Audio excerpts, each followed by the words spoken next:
Hello बच्चों। Last class we have discuss about the average atomic mass and atoms molecules, है ना। इन सब चीज़ों के बारे में बात किए थे।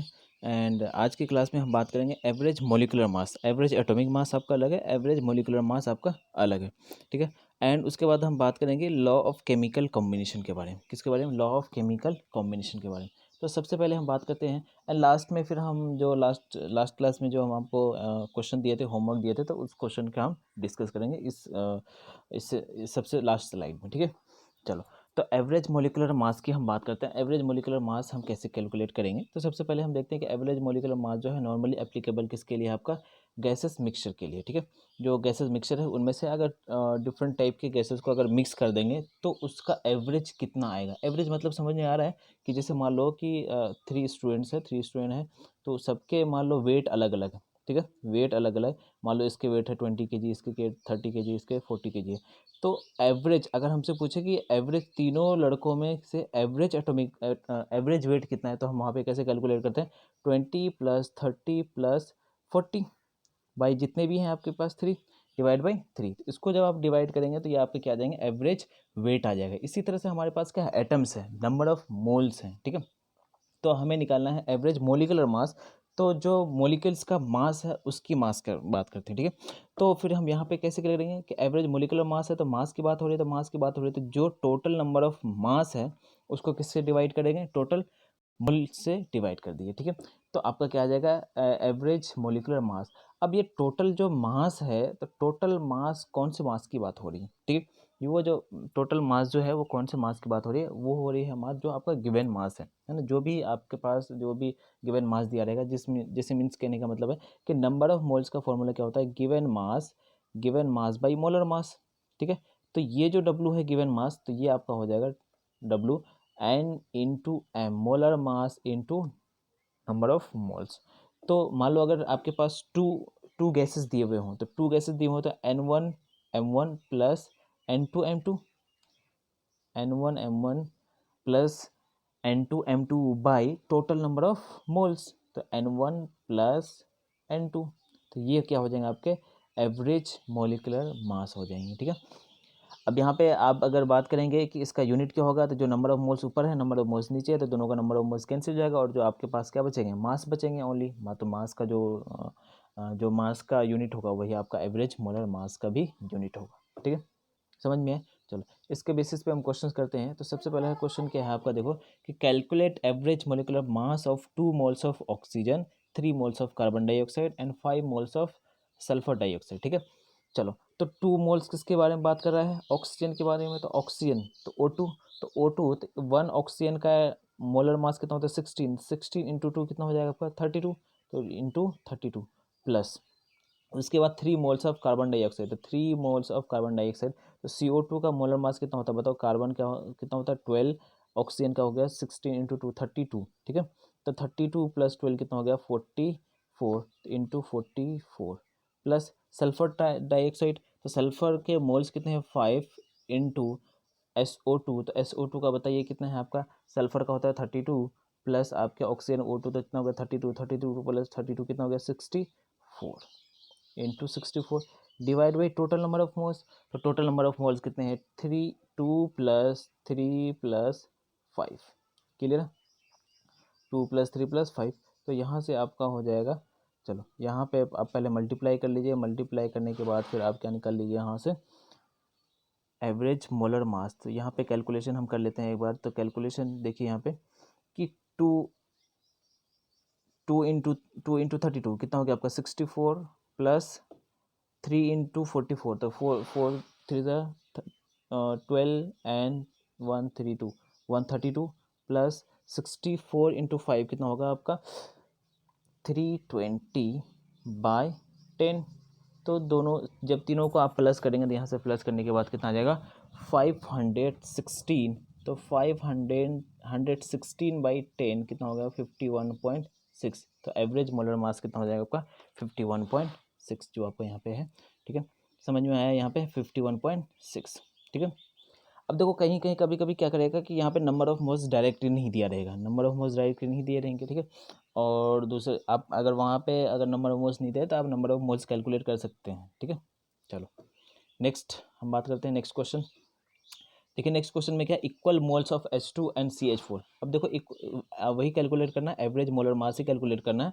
तो किस में कैलकुलेट करना है कि दो आपके गैस दिए हुए हैं, हाइड्रोजन एंड मीथेन गैस दिया हुआ है, उसका हमें निकालना है एवरेज मोलर मास। तो एवरेज मोलर मास क्या है, एंड उन्होंने क्या बोला है कि इक्वल नंबर ऑफ मोल्स। तो दोनों का नंबर ऑफ मोल्स क्या है, इक्वल है। मान लो H2 का एंड CH4 का दोनों का इक्वल नंबर ऑफ मोल्स, इसको हम नंबर ऑफ मोल्स n मान लेते हैं, ठीक है। अब हमें क्या करना है, एवरेज मोलर मास तो n हो गया नंबर ऑफ मोल्स, तो नंबर ऑफ मोल्स को हमें किससे मल्टीप्लाई करना, मोलर मास से। तो फॉर्मूले में पुट कर लिए कि हाइड्रोजन का मोलर मास कितना हो गया 2, 1 × 2। हाइड्रोजन का मोलर मास होता है 1, एटॉमिक मास होता है 1, तो 2 हाइड्रोजन है तो कितना हो गया 2 × 1, तो 2 × n, नंबर ऑफ मोल्स क्या है n, इंटू CH4। तो CH4 में कार्बन का कितना होता है 12 और हाइड्रोजन कितने 4, तो कितना हो गया आपका 16। तो 16 × n, 16n by n plus n, कितना हो गया 2n है, ठीक है। तो 16n प्लस 2n कितना हो गया 18n, 18n बाई 2n, तो n से n कैंसिल, 18/2 कितना हो गया आपका 9। तो एवरेज मोलर मास कितना हो जाएगा आपका 9 हो जाएगा। क्लियर है, ठीक है।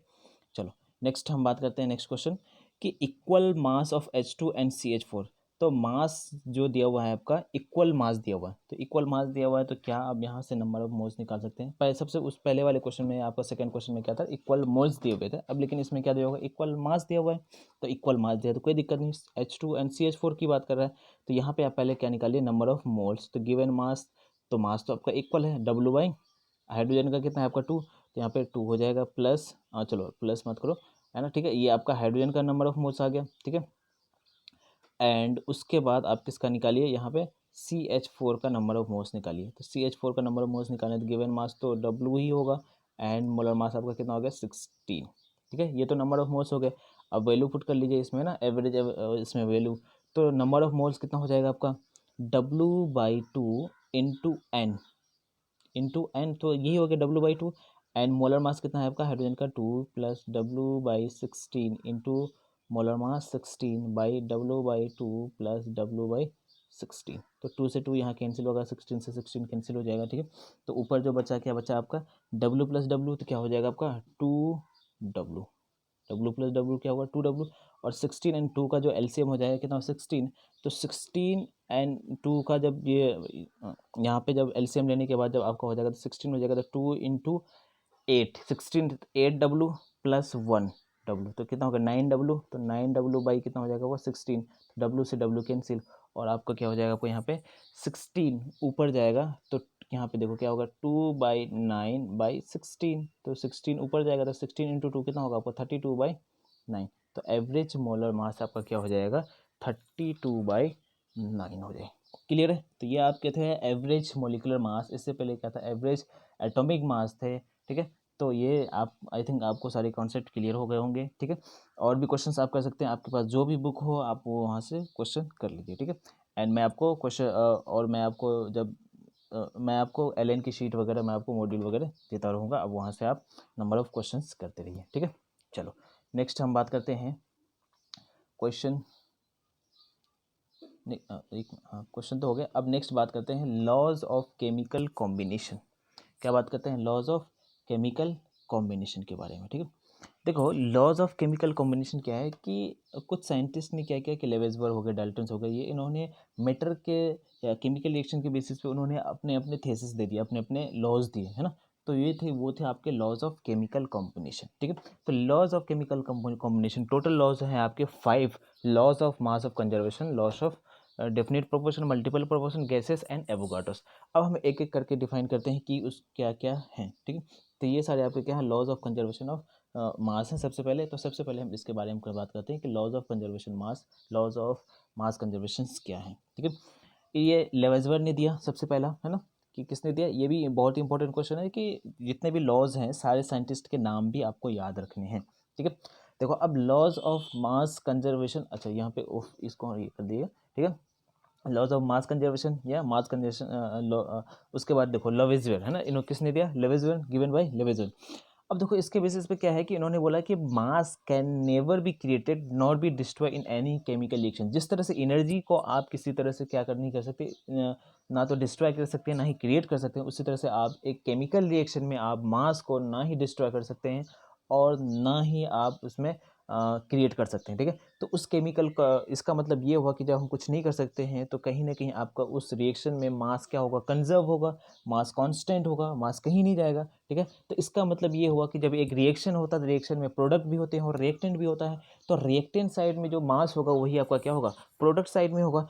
तो mass before reaction equals to mass after reaction. तो इसके हम ये चीज़ तो आपने सर बता दिया कि मास बिफोर रिएक्शन और मास आफ्टर रिएक्शन आपके सेम ही होंगे। तो जब सेम ही होगा तो केमिकल रिएक्शन से भी हम एग्जांपल से भी हम देख लेते हैं कि एग्जांपल में वाकई में आपका जो मास ऑफ केमिकल रिएक्शन का जो होता है सेम होते हैं या डिफरेंट होते हैं, ठीक है। तो सेम एंड डिफरेंट के लिए सबसे पहला जो आपका एग्जाम्पल है क्या है, 2H2 हमने फॉर्म किया 2H2 प्लस O2, तो क्या है आपका 2H2 फॉर्म हो जाएंगे, ठीक है।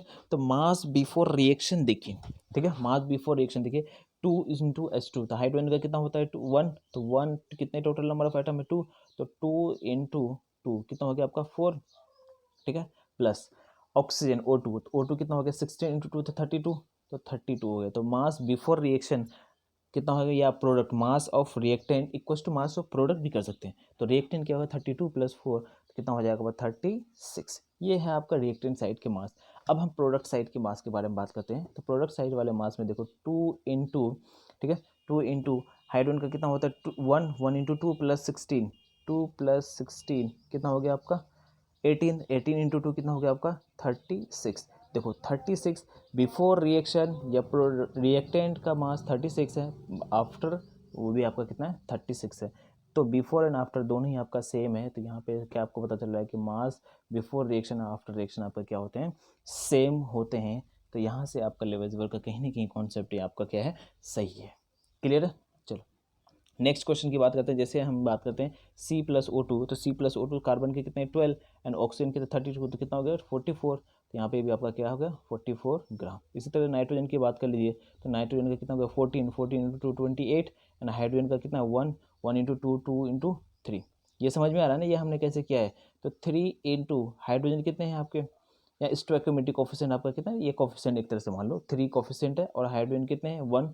तो हाइड्रोजन के मास 1 है तो टोटल हाइड्रोजन कितने 2, तो टोटल कितना हो गया आपका 6, ठीक है। तो ये इन दोनों को प्लस करिए 6 + 28 कितना हो गया 34, और ये आपका कितना है 34। यहाँ से देख लो नाइट्रोजन का कितना होता है 14 प्लस हाइड्रोजन कितना है 3, तो कितना हो गया 17, और यहाँ पे स्टोइकोमेट्रिक कोफिशिएंट कितना 2, तो 2 × 17 कितना हो गया आपका 34।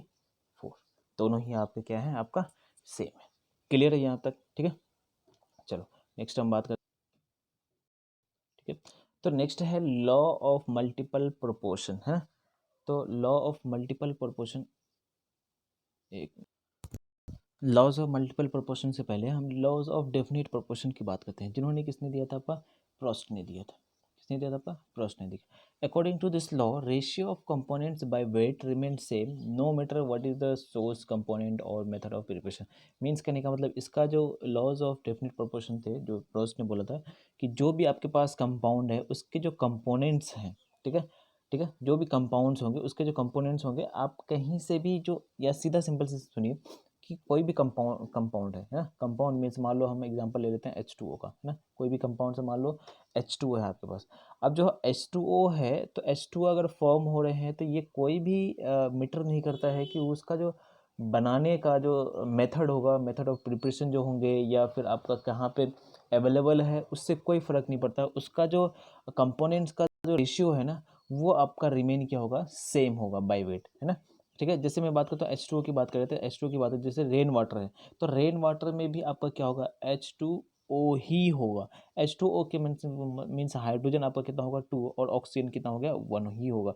2:1 पहली मैं आपको दो चीज़ आपको यहाँ बताऊंगा, दो तरह से आपको बताऊंगा। 2:1 रेशियो, मैं अगर रेशियो की बात कर रहा हूँ तो हाइड्रोजन 2 और ऑक्सीजन 1, तो या तो वो आप रेन वाटर ले लिए, सी वाटर ले लिए, मिनरल वाटर लीजिए, टैप वाटर ले, कहीं से भी वाटर लीजिएगा, आपका जो रेशियो होगा हाइड्रोजन एंड ऑक्सीजन का जो रेशियो होगा वो 2:1 ही होगा, ठीक है।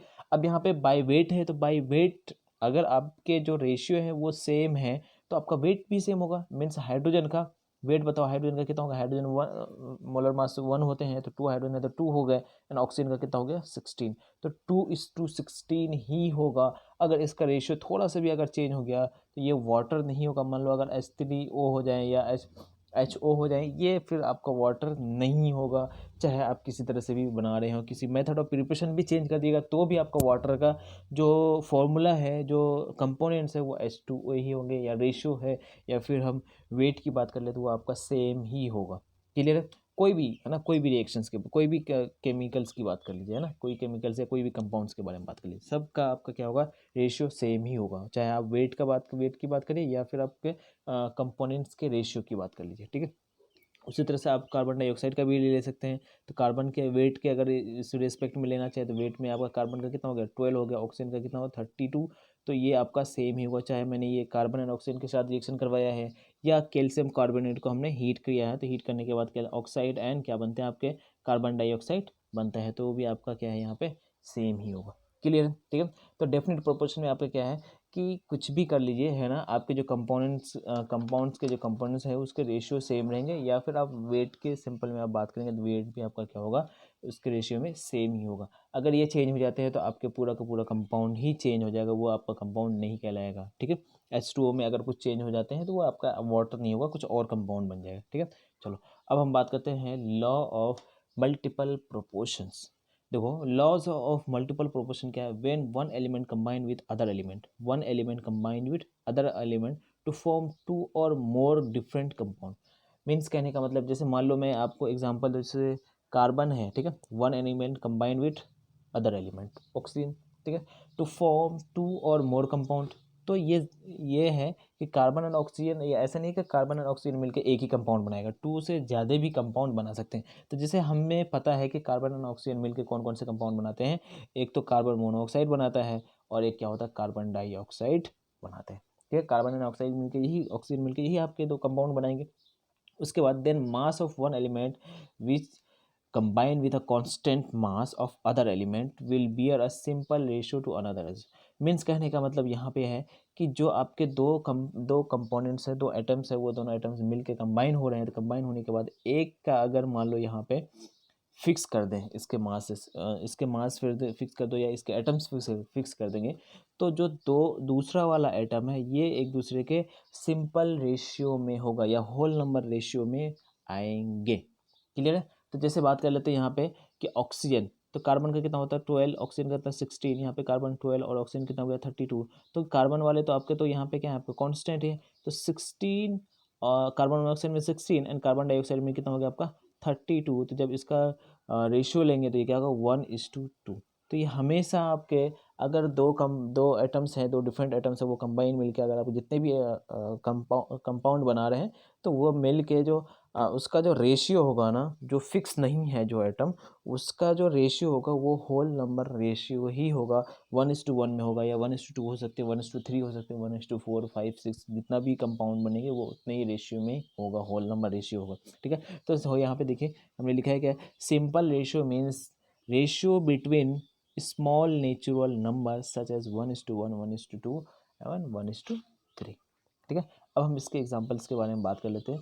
तो एग्जांपल है कार्बन एंड, हाँ ये वही वाला है, कार्बन एंड ऑक्सीजन वाला एग्जांपल है। तो CO एंड CO2, तो यहाँ पे क्या होगा 1:2। एंड सल्फर एंड ऑक्सीजन की बात कर लेंगे, तो सल्फर ऑक्सीजन में कितना SO2 एंड SO3 बनेंगे। तो सल्फर यहाँ पे हम क्या लेते हैं, कांस्टेंट फिक्स ले लेते हैं। तो बाकी ऑक्सीजन कितने हो गए, 2 ऑक्सीजन है तो 32, 3 ऑक्सीजन है तो 48। जब इन दोनों की रेशियो की बात करेंगे 32, तो 2:3 हो जाएगा। ये तो बताने की ज़रूरत नहीं है ना कि आपको 2:3 कैसे हो गया, तो कैसे हो गया 32/48। तो यहाँ पे 16 से कैंसिल हो जाएगा, तो 2 और यहाँ पे 3, तो 2:2/3 क्या, लेकिन 2/3 को 2:3।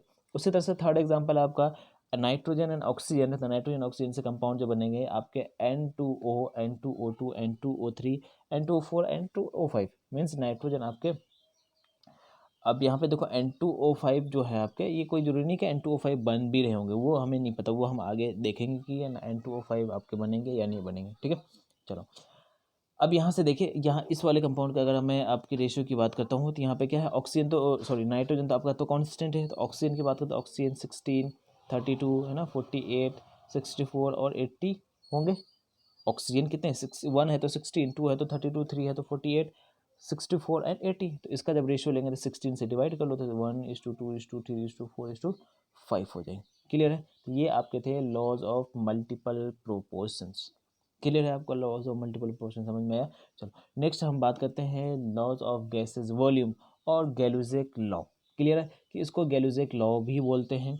और दूसरा यहाँ पे जो लॉज ऑफ मल्टीपल प्रोपोर्शन किसने दिया था आपका, डॉल्टन्स ने दिया था। ठीक है चलो अब लॉज ऑफ गैलुजिक लॉ भी बोल सकते हैं और गैसेस, तो आपको समझ में आएगा गैलुजिक का मतलब क्या होगा, गैलुजिक ने दिया होगा इस लॉ को, इसलिए गैलुजिक लॉ बोलते हैं इसको गैलुजिक लॉ भी बोलते हैं। ठीक है in gaseous reaction at same temperature and pressure reactant combine with simple ratio of product means कहने का मतलब है कि अगर गैसेस रिएक्शन की बात करें और टेम्परेचर एंड प्रेशर सेम कर दें, है ना, कांस्टेंट कर देंगे, तो जो भी आपका कंबाइन हो रहा होगा रिएक्टेंट साइड में वो सिंपल रेशियो में कंबाइन होगा। मीन्स अगर मैं हाइड्रोजन की बात करता हूँ H2Cl2 की बात करता हूँ 2HCl, तो अगर वन वॉल्यूम ये हो रहा है तो वन वॉल्यूम इससे कंबाइन होकर कितना बन जाएगा, सिंपल जो आपका जो एडिशन है उस टाइप से आपका एट कांस्टेंट क्या है आपका टेम्परेचर एंड प्रेशर, तभी ये आपका ये कॉन्सेप्ट क्लियर होगा, कॉन्सेप्ट लगेगा, अदरवाइज कॉन्सेप्ट नहीं लगेंगे ये वाले। अगर टेम्परेचर एंड प्रेशर अगर डिफरेंट हो जाएगा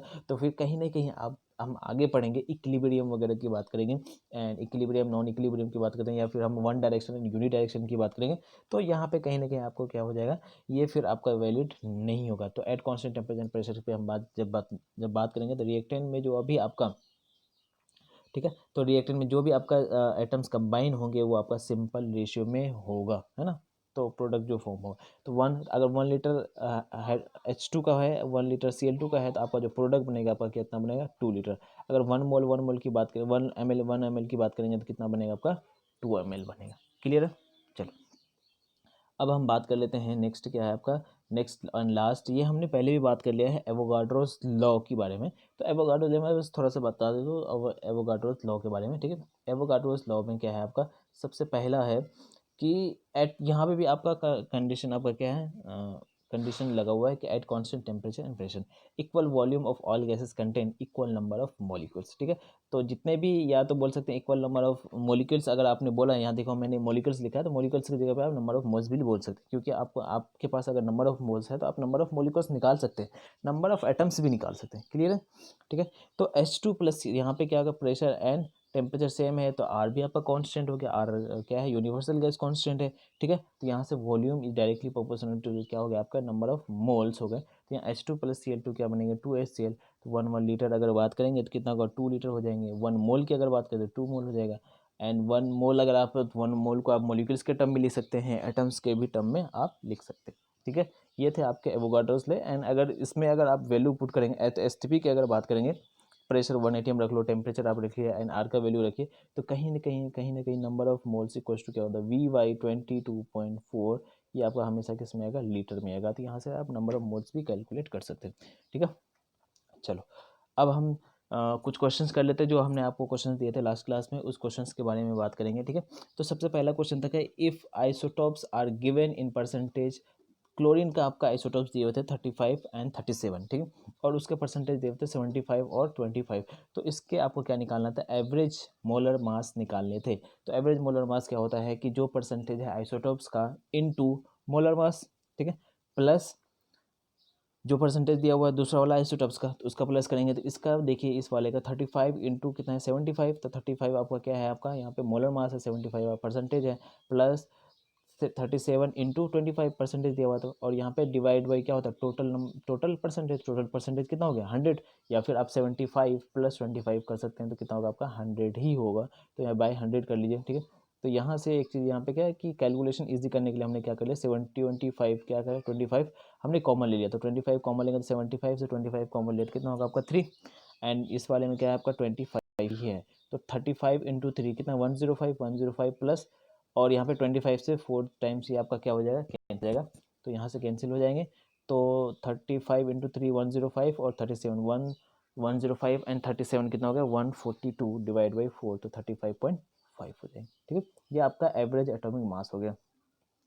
चलो अब हम नेक्स्ट क्वेश्चन की बात करते हैं, तो नेक्स्ट क्वेश्चन क्या है, एक्स आपका दिया हुआ 200 है ना, एक्स कोई एलिमेंट है, यहाँ पे हमने कोई एलिमेंट का नेम नहीं लिखा, एक्स कोई एलिमेंट है जिसका 90% है और उसका मोलर मास है 200, दूसरे वाले का 201 एंड तीसरे वाले का 202, एंड परसेंटेज 8% 2% है। ठीक है fine average mass of x, तो एक्स निकालना तो उसी तरह से आप कर लिए 200 इंटू 90 + 201, है ना, मल्टीप्लाई कर लीजिए, जो आपका मोलर मास है परसेंटेज है, इसको मल्टीप्लाई करके यहाँ से आप अपने तरीके से आप कैलकुलेशन करेंगे तो और भी बेटर होगा। और मैं जो आपको कैलकुलेशन बता रहा हूँ वो अब ये आपका कैलकुलेशन बहुत ही अच्छा है। सबसे पहले आप कॉमन ले लीजिए, अगर आप कॉमन लेना चाहते हैं तो कॉमन भी ले सकते हैं। कॉमन लेके आप इजीली आप कैलकुलेट कर सकते हैं और मिस्टेक होने की चांसेस कम होते हैं। अगर आप 200 इंटू 90 मल्टीप्लाई करेंगे, फिर 18 इंटू 20 मल्टीप्लाई करेंगे, ये थोड़ा आपका कहीं ना कहीं टफ हो जाएगा थोड़ा सा ना। तो आप जितना इजी कैलकुलेट कर सकें आप उतना ही इजी कैलकुलेट करिए, इजी कैलकुलेशन इजी वे में जाइए, है ना, सबसे बढ़िया होगा। ठीक है, चलो, तो आज के लिए हम इतना ही रखते हैं एंड नेक्स्ट क्लास हम बात करेंगे मोलिकुलर फार्मूला, एम्पेरिकल फार्मूले के बारे में। ठीक है, तो आज के लिए फिर इतना ही है। Thank you.